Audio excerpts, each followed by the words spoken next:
Students, welcome to apex classes. आज हम करने वाले हैं history class 12 chapter 1 bricks beads and bones का लेफ्ट पोर्शन करने वाले हैं। तो अभी तक जितना हुआ आई होप कि आपको पूरी अच्छे से समझ आ गया होगा। तो हम आगे बढ़ते हैं अगले मेन टॉपिक के साथ, जो कि है क्राफ्ट प्रोडक्शन यानी शिल्प उत्पादन। हिंदी वालों के लिए मैं बता दूं, इसमें हम ये पढ़ेंगे कि हड़प्पन सिविलाइजेशन में क्राफ्ट प्रोडक्शन किस तरीके से था, किस तरीके से शिल्प उत्पादन जो था वो होता था, अलग अलग जगहों पे एक समान होता था कि अलग अलग तरीके से होता था। ये सब हम इस टॉपिक में पढ़ने वाले हैं। तो स्टार्ट करते हैं।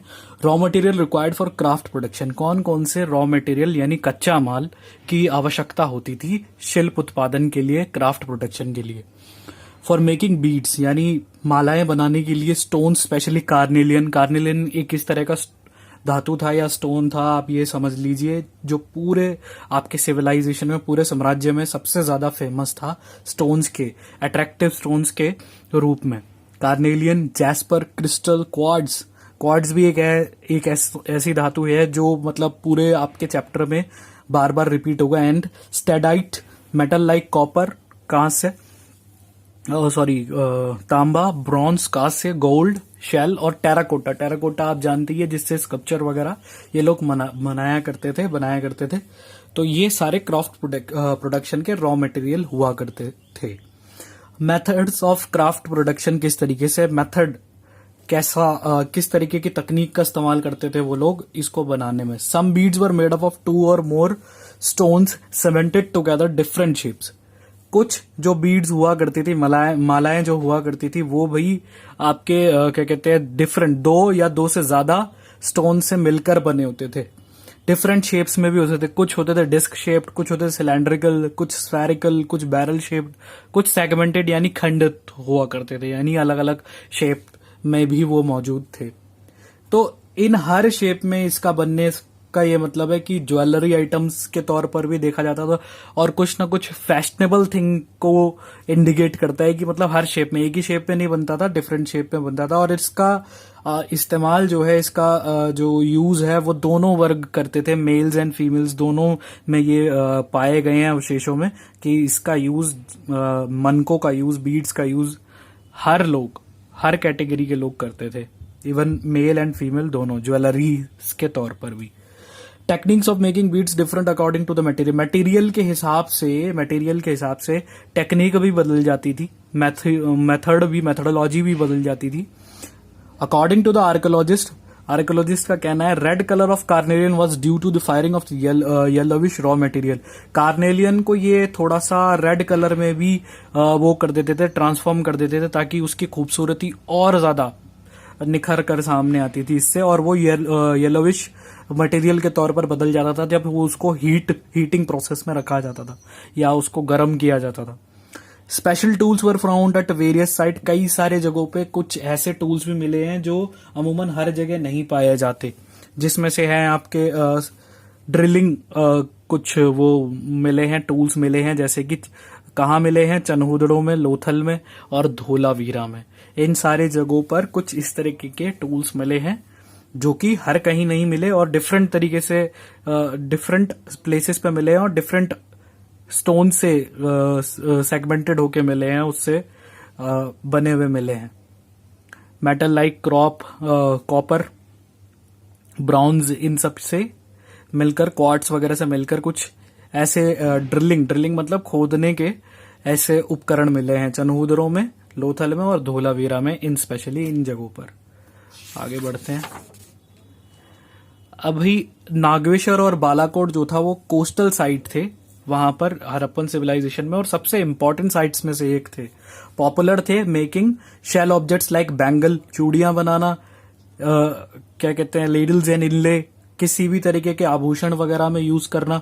नागेश्वर और बालाकोट जो थे वो मेजर सेंटर हुआ करते थे जहां से पूरे सेटलमेंट्स को या पूरे आपके सिविलाइजेशन को आभूषण से रिलेटेड जितने भी पहनने के हो गए, ज्वेलरी आइटम्स हो गए, या फिर कोई जिससे कहते अंगूठियां हो गई, चूड़ियां हो गई, इस तरह की चीजें यहीं बनती थी। ये उनके सेंटर हुआ करते थे। Craft expert centres, big settlement Harappa and Mohenjodaro. Craft से नियमित बनाई गई सारी चीजें, जितनी भी शिल्प से बनी हुई सारी चीजें थी, सबसे ज्यादा बड़े सेटलमेंट में पाए गए हैं, जो कि थे हड़प्पा और मोहनजोदारो। सबसे ज्यादा अवशेष यहाँ पाए जाते हैं। सबसे ज्यादा लोग कंज्यूम करते थे बैंगल्स, परफ्यूम्स वगैरह, वो सारे अवशेष जहाँ मिले हैं वो है हड़प्पा एंड मोहनजोदड़ो। यहाँ पे सबसे ज्यादा मिला है comparatively to the other civilisation areas. अब ट्रेड की बात करते हैं, जो कि सबसे इंपॉर्टेंट है कि व्यापार कैसे होता था इनके बीच में, कैसे करते थे यह व्यापार। क्या इनका व्यापार जो था सिर्फ अपने सिविलाइजेशन तक था, या फिर बाहर की कंट्रीज के साथ भी इनका था, बाहर के सिविलाइजेशंस के साथ भी इनका संबंध था। उसी को हम व्यापार में देखेंगे अभी। According to the archaeologist, Harappans maintained long distance trade. Harappans जो था उन जितना आर्कियोलॉजिस्ट के मुताबिक पता लगा है कि ट्रेड जो था उनका लॉन्ग डिस्टेंस का होता था, दूर दूर का, पास के नेशन से या आसपास में ये नहीं करते थे ट्रेड।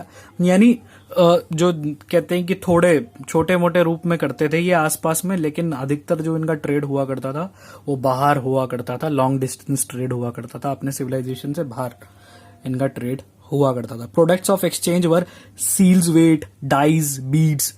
कौन कौन सी चीजें मतलब इतनी ज्यादा क्या कहते हैं एक्सचेंज के तौर पर देखी जाती, तब तो मुद्राएं बहुत कम थी, मुद्राओं का यूज हुआ। मुद्राएं मतलब क्या कहते हैं मनी से कोई भी चीज का व्यापार उस टाइम पे होता नहीं था, तो किस चीज के साथ एक्सचेंज किया जाता था इनका? सील वेट जो होता है, वेट नापने के लिए जो चीजें होती है ना, वो उसके तौर पर डाइजेस, और क्या कहते हैं मनके, आपकी मालाएं वगैरह, ये जो ये बनाते थे बहुत स्पेशलाइज्ड वे में, तो इन सब चीजों का ये लोग एक्सचेंज किया करते थे। ट्रेड रिलेशन विद ओमान पाया गया इनका। एक ओमान आपकी क्या कहते हैं एशियन नेशन में आप देख पाएंगे उसको, काइंड ऑफ जो मेसोपोटामिया की लोकेशन है उसके पास में ही आपको दिखेगा वो, वहां से इनका ट्रेड रिलेशन काफी ज्यादा था। और किस चीज के साथ था? बीड्स सबसे मेजरली उसमें क्या कहते हैं ट्रेड के तौर पर ओमान के साथ बीड्स के साथ रिलेशन था इनका। बीड्स सेल आउट होते थे इनके या एक्सचेंज होते थे। Similar kind of raw material was used in both places like Omani copper and Harappan artifact have traces of nickel. यानी ओमान में भी जब अवशेष पता किए, थोड़े शोध किया आपके आर्कियोलॉजिस्ट वगैरह ने, शोक विदेता वगैरह ने, हिस्टोरियंस ने, और हड़प्पा के आर्टिफैक्ट्स को जब इन्होंने खोजा तो काइंड ऑफ सिमिलर चीजें ही वहां पे मिली, एकदम सेम थी आर्टिफैक्ट्स भी आपकी, और कॉपर की चीजें भी बिल्कुल हड़प्पा की और ओमान की दोनों की सिमिलर मिली, जिससे ये चीज पक्का हो गया कि भाई दोनों के बीच में जरूर व्यापार रहा होगा।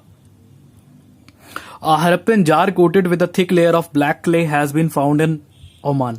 जिस तरीके के जार्स वगैरह हड़प्पा में बनते थे, सेम वैसे ही जार वगैरह ओमान में पाए गए, जिससे ये चीज तय हो गई कि ओमान के साथ व्यापारिक रिश्ते बहुत ज्यादा थे हड़प्पन सिविलाइजेशन के। Mesopotamia also had the trade links with the civilisation. Mesopotamia से भी बहुत ट्रेड लिंक्स हुआ करते थे इस सिविलाइजेशन की। मेसोपोटामिया आप जानते हैं 11th में आपने पढ़ा है कि ये दजला एंड फरात नदी, यूफ्रेट्स एंड टिग्रिस नदी के बीच में एक सभ्यता थी मेसोपोटामिया, वो भी शहरी सभ्यता थी, इन्हीं की तरह थी और अच्छे से प्रचलित थी। बेबीलोन वगैरह उसके मेजर एरियाज थे, अगर आपको याद हो 11th में पढ़ा हुआ। तो वहां से भी इस सिविलाइजेशन का ट्रेड बहुत पाया जाता है, बहुत देखा गया है। आगे बढ़ते हैं।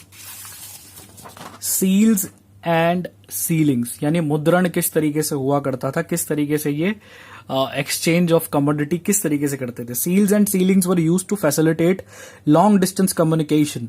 सील्स और सीलिंग्स का यानी मुद्रण का इस्तेमाल जो था वो अधिकतर लॉन्ग डिस्टेंस के व्यापार मध्य या फिर किसी भी प्रकार की संभावनाओं के लिए ये करते थे, जो कि लॉन्ग डिस्टेंस के लिए होता था। पास के लिए इसका यूज, मुद्रण का, सील एंड सीलिंग्स का यूज ये लोग नहीं करते थे। On the note was affixed weight from place to another, its mouth was tied with a रूप।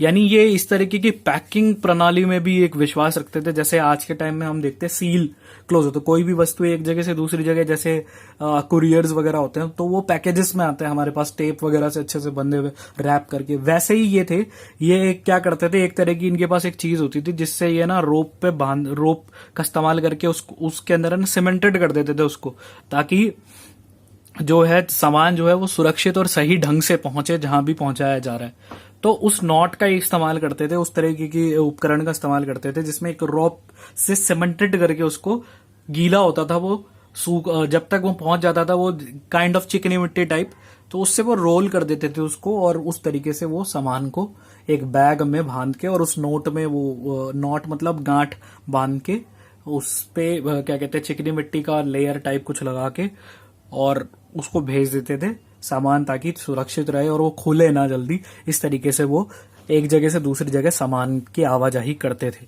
If the bag reached with its seals intact it mean that it had not been tampered with. अब भाई seal के साथ seal जो बांधी गई है उसके साथ अगर सामान पहुंच जाता कहीं पे तो ये माना जाता था कि भाई इसको खोला नहीं गया या ना ही इसमें से सामान निकाला गया है।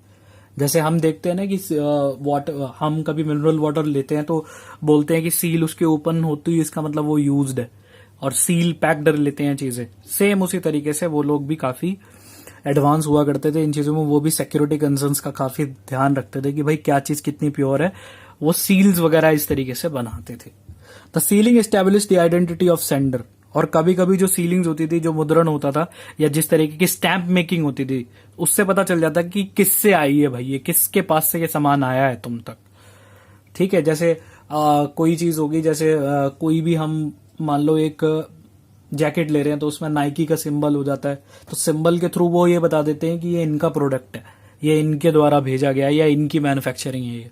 उसी तरीके से उस टाइम पे एक आइडेंटिटी बनाता था सेंडर, जो भी सामान भेजता था वो एक आइडेंटिटी बनाता था जिसके थ्रू सामान एक जगह से दूसरी जगह पहुंचता था और उससे ये पता चल जाता है कि इस फलाना इंसान ने या फिर इस क्या कहते हैं जगह से ये सामान पहुंचा है। Harappan seeds usually have line of writing, एक तरीके की लेखन लिख भी देते थे एक तरीके से, जैसे ब्रांडिंग लिख देना होता है ना, वैसे ही जैसे कहां से भेजा है सिंबल एंड नेम वहां पे वो डाल देते थे। Seal had the name and title of the owner, owner का भी नाम वहां पे निश्चित रूप से रहता था। अधिकांश रूप में ज्यादातर जितने भी जिसने भेजा होता था, जिसके द्वारा भेजा होता था, उसका नाम भी वहां पे लिखा होता था, टाइटल के साथ वहां पे अवेलेबल होता था। तो आगे आते हैं हम स्क्रिप्ट यानी लेखन प्रणाली के। और दी हड़प्पन इंस्क्रिप्शन व शॉर्ट, क्या कहते हैं हड़प्पा की जो लेखन प्रणाली थी वो काफी, जिसे कहते हैं ना, लंबी हुआ करती थी। वो शॉर्ट काइंड ऑफ इंस्क्रिप्शन थी जो कि थी तो बहुत नियमित तौर पर, लेकिन बहुत ही विशाल समझ लो उसको। The script was not alphabetical and written right to left. Script जो था भाई वो राइट टू लेफ्ट, जैसे पारंपरिक रूप पर हम लोग लिखते आते हैं ना कि यहां से राइट से लेफ्ट, लेकिन इनकी स्क्रिप्ट जो था अल्फाबेटिकल ऑर्डर वाइज भी नहीं था और राइट टू लेफ्ट भी नहीं था। बहुत सारे साइंस और सिंबल्स ऐसे होते थे जो कि बहुत कॉम्प्लिकेशन थे। चित्रात्मक लिपि इसको हिंदी में कहते हैं, इस लिपि को। ये बहुत ही ज्यादा कॉम्प्लिकेटेड थे। अराउंड 375 to 400 इन नंबर्स में ये साइंस मौजूद थे। और इस साइन के साथ कॉम्प्लिकेशन और बढ़ जाती थी जब ये देखा गया हिस्टोरियंस द्वारा या फिर आर्टिशियंस द्वारा, उन्होंने ये चीज पता लगाई कि ये जो सिंबल्स यूज होते हैं कोई भी चीज को कन्वे करने के लिए, वो एक बार यूज होने के बाद काफी टाइम बाद उसका दोबारा यूज होता है। जैसा कि हम कन्वर्सेशन कर रहे होते हैं कभी कभी, तो हम ओके का इस्तेमाल करते हैं, थैंक यू का इस्तेमाल करते हैं, तो वो हो सकता है कि बहुत क्या कहते हैं नियमित तौर पर हम उसको करते होंगे, जरूर कम इंटरवल में उसका इस्तेमाल बार बार हो जाता है। ठीक है, तो लेकिन उसी तरीके से थे इधर बिल्कुल विपरीत परिस्थितियां थी कि ये सारे जो साइंस जो थे वो जल्दी यूज नहीं होते थे दोबारा। एक कहीं दिख रहा है तो दूसरा फिर कहीं और दिख रहा है, तो इससे सिंबलाइजेशन जो थी बहुत ज्यादा मुश्किल थी, समझ पाना इसको बहुत ज्यादा मुश्किल था। इसलिए ये जो स्क्रिप्ट है, the script remains deciphered to date, यानी अब तक इसको पढ़ने में बहुत ज्यादा परेशानी का सामना करना पड़ा है, या पढ़ी ही नहीं गई इस दिनांक तक, आज के दिन तक भी ये बिल्कुल नहीं पढ़ी गई। इतनी कॉम्प्लिकेशन थी इस लेखन प्रणाली में या फिर इस लिपि में। आगे बढ़ते हैं। अगला मेजर आ रहा है बेटा, ये इससे क्वेश्चंस आपके डेफिनेट बेस पे आते हैं। कनिंगम्स कंफ्यूजन, कनिंगम का डाउट या भय, इस तरीके से भी आता है। ये आपकी एनसीईआरटी की बुक में कॉलम में भी गिवन है, तो इसको जरा अच्छे से करना, इससे क्वेश्चन आते हैं आपके। और वैल्यू बेस्ड क्वेश्चंस भी इसमें से बहुत बनते हैं। हिस्ट्री में वैल्यू बेस्ड क्वेश्चन की अहमियत आप जानते ही है, 10 नंबर 8 नंबर में आ जाता है। और उस पैराग्राफ से रिलेटेड कुछ भी उधर हिंट नहीं मिलता, आपको चैप्टर की नॉलेज होनी चाहिए, उसी बेस पे आप उसको अटेम्प्ट कर सकते हैं। तो इसलिए ये कनिंगम का कंफ्यूजन जो है वो हमेशा से फेवरेट रहा है वैल्यू बेस्ड क्वेश्चंस में, जो कि इस चैप्टर से है। तो कनिंगम्स कंफ्यूजन था क्या, कनिंगम के बारे में थोड़ा सा पहले जान लेते। Cunningham was first director general of ASI. ASI यानी archaeological survey of India, survey of India के डायरेक्टर जनरल थे सबसे पहले। He was known as the father of Indian archaeology. इनको इंडियन आर्कियोलॉजी का पिता कहा जाता था, फादर ऑफ इंडियन आर्कियोलॉजी कहा जाता था, क्योंकि इन्होंने ही खोज परख की शुरुआत करी थी। इनका खास इंटरेस्ट था मेडिवल और एंशिएंट हिस्ट्री के साक्ष्य भारत में ढूंढना, इनका मेन एक मोटिव था। He began the archaeological excavation in mid 19th century. Mid 19th century यानी मध्य 19वीं शताब्दी से इन्होंने एक्सकवेशन शुरू किया, आर्कियोलॉजिकल सर्वेस वगैरह शुरू किए इंडिया में। He used the accounts left by the Chinese pilgrims who had visited the subcontinent between 4th and 7th century CE. सबसे पहले इन्होंने जब हड़प्पा के बारे में इनको पता चला, तो हड़प्पा से रिलेटेड अवशेषों को ध्यान में रखते हुए या हड़प्पा की हिस्ट्री को पूरे शुरुआत से समझने के लिए इन्होंने उस टाइम के जो चाइनीज पिलग्रिम यानी श्रद्धालु हुआ करते थे, जो भारत आए थे और हड़प्पा में मौजूद थे, हड़प्पन सिविलाइजेशन से उन्होंने लिंक रखा था, उनके साक्ष्य इन्होंने पढ़ने की कोशिश करी, जो कि 4वीं से 7वीं शताब्दी के बीच भारत में आए थे। तो वहां जब इन्होंने कोशिश करी उसको समझने की, उनकी लिपि को समझने की, उसके लिए वो चाइना में गए और उस चीज को समझा, तो उन्होंने लेटर ऑन ये देखा कि जो चीज वो हड़प्पा में खोज रहे हैं और जो चीज चाइनीज बता रहे हैं, चाइनीज पिलग्रिमेज से मिल रही है नॉलेज, वो दोनों ही डिफर थी। इससे इनके अंदर एक बहुत बड़ा कंफ्यूजन पैदा हो गया कि क्या चीज सही है। जो चीज दिख रही है उससे बिल्कुल अलग है चाइनीज पिलग्रिमेज का ब्यौरा जो वो लोग बता रहे हैं। इससे कंफ्यूजन कनिंगम के लिए बढ़ गया, क्योंकि कनिंगम जो था वो इस तरह का कैरेक्टर वाला आदमी था जिसको सारी चीजें रिलेवेंस के साथ चाहिए थी। एंशिएंट हिस्ट्री होने के बाद भी उसको रिलेवेंस ज्यादा चाहिए था, पर रिलेवेंस उसको मिल नहीं रहा था, क्योंकि जो चीज उसको क्या कहते हैं उसके सर्वे में दिख रही थी उससे बिल्कुल अलग था हिस्ट्री में, चाइनीज हिस्ट्री में। और चाइनीज हिस्ट्री को वो और ज्यादा रिलेवेंट मान रहा था, क्योंकि वो उस तरीके का ब्यौरा है जो कि आके लिखा गया है, क्योंकि यहाँ की लिपि तो पढ़ी नहीं गई। तो उसने कोशिश करी कि चाइनीज पिलग्रिमेज की लिपि या उन्होंने जो भी चीजें लिखी हुई है उनके ट्रांसलेशंस के थ्रू वो समझ पाए। यहाँ तो कॉम्प्लिकेशन ज्यादा थे, लेकिन वहां जो चीज पता चली वो यहाँ से बिल्कुल उलट भी थी। Site like Harappa did not fit well in his areas of investigation. अब हड़प्पन साइट की जो इतिहास उसने पढ़ा वो कहीं से भी सूट नहीं कर रहा था, जो सर्वे वो खुद कर रहा था। उससे बहुत ज्यादा डिलेमा पैदा हुआ कि भाई क्या ये चीज जो है उस प्रोबेबली आप ये समझ के चलिए कि कनिंघम के इन्वेस्टिगेशन से ही ये चीज हम तक पहुंची निश्चित रूप से कि हड़प्पा जो है वो एक बार बसा हुआ आपका शहर नहीं था, या सिविलाइजेशन एक बार बसा हुआ नहीं था, बार बार उजड़ा, फिर आया, फिर एग्जिस्टेंस में आया, फिर ये नष्ट हुआ, फिर आया। इस तरीके की रही हैं, क्योंकि इससे रिलेटेड फैक्ट्स हो गए, इससे रिलेटेड जो सारे सर्वेस जो हो रहे हैं वो एक ही चीज शो नहीं कर दिया कि एक ही प्रोडक्ट, एक ही मटेरियल, एक ही एज होगी हर चीज की। सबकी एज डिफरेंट थी, सबके साक्ष्य डिफरेंट थे। तो इसने पूरी तरीके से कनिंघम को कंफ्यूज करके रखा हुआ था। An Englishman gave a Harappan seal to the Cunningham but he was unable to place it in the time frame which he was familiar with. एक इंग्लिशमैन था जिसने जो कनिंघम से मिले, कनिंघम को उसने एक हड़प्पन सील दी और कहा कि भाई इसको आप है ना टाइम फ्रेम के साथ जोड़ दो, लेकिन वो ऐसा कर नहीं पाया। और ये बहुत बड़ी बात है कि खोज कनिंघम ने की, लेकिन कनिंघम ही टाइम फ्रेम को जोड़ नहीं पाया। क्यों? क्योंकि उसके मेथोडोलॉजी के तरीके को देखे तो वो जो था साक्ष्य ढूंढ रहा था, पर उसको एक नियमित साक्ष्य नहीं मिल रहा था, उसको एक एविडेंस नहीं मिल रहा था कि ये इस टाइम का ही हो सकता है। क्योंकि सारे जितने भी मटेरियल्स मिल रहे थे हड़प्पा में वो किसी ना किसी टाइम पीरियड में थे, और वो स्टेबिलिटी नहीं दे पा रहे थे हिस्टोरिकल वे में कि भाई ये इस टाइम का ही हो सकता है श्योरिटी बेस पर। तो ये एक बहुत बड़ी दिक्कत आ गई थी, और यही चीज है ना बाकी आर्कियोलॉजिस्ट को भी फेस करनी पड़ी थी, जिसमें हम पढ़ेंगे problem faced by the archaeologist in the Harappa. Harappa में किस तरीके से बाकी आर्कियोलॉजिस्ट को प्रॉब्लम हो रही थी। Harappan script was not useful for understanding the civilisation, सबसे मेजर और सबसे की थिंग थी, क्योंकि जो चीज स्क्रिप्ट मिली उनको, जो लिपि मिली, उससे वो कुछ पढ़ ही नहीं पा रहे थे, वो किसी फायदे का नहीं था उनके लिए। सबसे बड़ी मुसीबत वो थी। अगर स्क्रिप्ट पढ़ी जाती तो काफी चीजें पता चल जाती, और कनिंगम साहब जो थे, जो इतने कंफ्यूज रहते थे या फिर उनकी जो प्रॉब्लम थी उसका भी एक सोल्यूशन मिल जाता, पर दरअसल ऐसा हो नहीं पाया, स्क्रिप्ट पढ़ी नहीं गई। Material remains very complicated for the archaeologist to reconstruct Harappan life. जो जितने भी मटेरियल मिले, जैसे कि मैंने कहा, उनके लिए उससे आर्कियोलॉजिस्ट को बहुत ज्यादा मुश्किल हुई कि उसका टाइम पीरियड पता कर पाए कि ये किस टाइम की रही है। कुछ जो थे वो बहुत पुरानी मिले, तो कुछ जो थे वो नए मिले। कुछ के अवशेष जो थे वो बहुत क्या कहते हैं, खराब तरीके से मिले कि उसकी एज नहीं निकल पाई। तो ऐसे सारे कॉम्प्लिकेशन मिलने की वजह से एग्जैक्ट डेट टाइम वगैरह नहीं पता चला कि कब से हड़प्पा जो है एग्जिस्टेंस में है, कब से नहीं। तो ये एक बहुत बड़ी प्रॉब्लम थी। आगे बढ़ते हैं।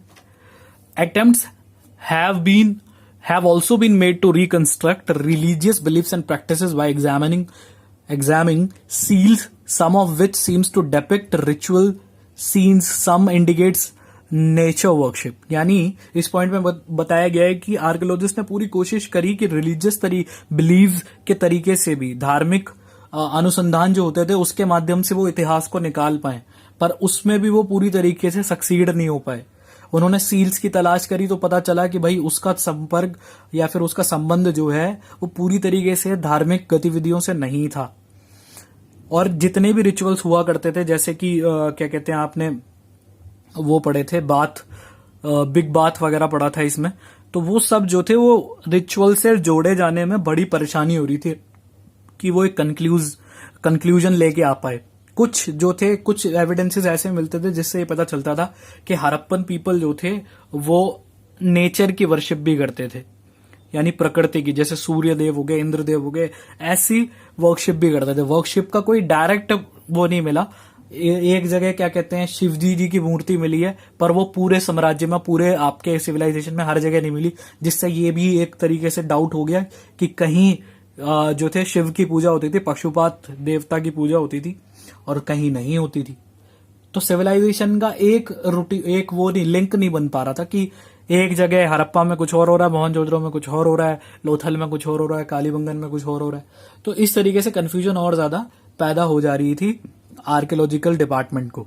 Attempt of religious practices of Harappan people, किस तरीके से रिलीजियस प्रैक्टिसेस को समझा गया हड़प्पन सिविलाइजेशन में, ये भी एक इंपॉर्टेंट है कि रिलीजियस तरीके से क्यों इसको पढ़ रहे हैं हम, क्योंकि रिलीजियस तरीके से एक किसी भी सिविलाइजेशन को पढ़ने में आसानी होती है, उसकी हिस्ट्री को एग्जामिन करने में आसानी होती है। ये सारी चीजें आपके आगे आने वाले चैप्टर से आप समझेंगे और बेहतर तरीके से एग्जाम्पल के साथ, जब आप क्या कहते हैं, वेदों की मदद से आर्यंस को समझेंगे। ठीक है, तो ऐसी सारी चीजें आएंगी। जो रिलीजियस चीजें भी आपका इतिहास को जो है पिक्चराइज करता है या फिर उसको इजी बनाता है, ये भी हम आगे ये पढ़ेंगे, और ये इंपॉर्टेंट भी होता है। हर हिस्टोरियन जो भी होता है या हर आर्कियोलॉजिकल डिपार्टमेंट होती है, वो धार्मिक तौर पर भी स्टडी करने की कोशिश करता है इतिहास को जानने के लिए। तो वही चीज थी इनके द्वारा भी। इन्होंने क्या क्या खोजा वो देख लेते हैं। डिस्कवरी ऑफ पोर्ट्स, क्वंस, बीड्स, मन के पोर्ट्स वगैरह, क्वंस वगैरह जो मिले हैं, उससे ये पता चलता है कि उससे बहुत ज्यादा इंफॉर्मेशन पता चली, स्पेशली ग्रेव से, उनके जो बरियल्स वगैरह थे, जो उनके शवाधान वगैरह थे, उससे काफी सारी इंफॉर्मेशन पता चली कि सामाजिक तौर पर ये किस तरीके से जुड़े हुए थे, क्या क्या प्रॉब्लम इनकी रही होगी, कौन जो था उच्च वर्ग का रहा होगा या कौन निम्न वर्ग का रहा होगा। तो इससे काफी सारे हिस्ट्री का पता चला। Traces of cotton and dresses depicted on sculpture gave a great idea of dressing sense of the people। यानी कॉटन के ट्रेसेस और क्या कहते हैं स्कल्पचर में जिस तरीके की वेशभूषा पहनाई गई थी, उससे ये पता चल गया कि इनका ड्रेसिंग सेंस कैसा था, किस तरीके के लोग थे यहाँ पे, क्या किस तरीके की चीजों के साथ वो कपड़े बनाते थे, या उनका ड्रेसिंग सेंस कितना अलग था, ये चीज पता चल गया। उसके बाद था the terracotta figurines of women indicate the worship of mother goddess. Terracotta में वुमन की तस्वीर और उसमें देव्य प्रदर्शन, एक तरीके से भगवान को दिखाने वाला एक चीज से ये पता चल गया कि भाई फीमेल गॉडेस भी थी वहां पे, मदर गॉडेस भी थी जिसको लोग पूजते थे। The conical stones indicate the linga worship. Conical stones भी मिले जिससे ये पता चली है कि शिवलिंग, शिव के भक्त भी थे, शिव की आराधना भी की जाती थी, शिवलिंग की वर्शिप की जाती थी, ये पता चलता है। लास्ट चीज जो मैंने इसमें मेंशन नहीं करी वो मैं आपको बता दूं कि लास्ट पोर्शन में ये पूछा गया है कि किस तरीके से हड़प्पन सिविलाइजेशन का अंत हुआ। तो इसमें दो पक्ष सामने आते हैं। सबसे पहले एक वर्ग हिस्टोरियंस का ये कहता है कि यहाँ बाढ़ आ गई, नदियां थी, सिंधु नदी थी बगल में, तो बाढ़ आने की वजह से ये बार बार क्या कहते हैं ये सिविलाइजेशन उजड़ता था और फिर बसता था।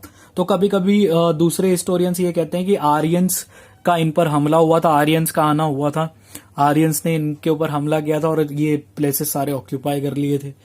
तो इसमें काफी सारे चीजें ऐसे आती है एनसीईआरटी में, 3-4 पॉइंट्स ऐसे ही। और कभी कभी कहते हैं कि ड्रॉट आ गया था, सूखा पड़ने से भी हो सकता है।